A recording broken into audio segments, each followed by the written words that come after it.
sebuah masjid tua terkenal, yang imamnya itu orang sudah tua, saking tuanya, maaf saja, membaca Al-Qur'annya sudah tidak fasih, suaranya juga tidak bagus.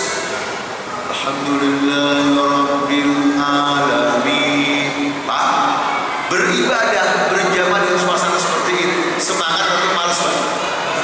Itulah sebabnya dalam hukum fikih Islami makruh hukumnya menjadi imam ketika tidak disukai oleh jamaah.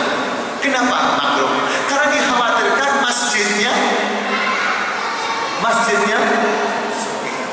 maka dalam Islam sunnahnya, afdalnya menjadi imam yang paling bagus bacaannya, yang paling tahu ya tentang Islam, saudara sekalian hafidhakumullah, yang bagus akhlaknya.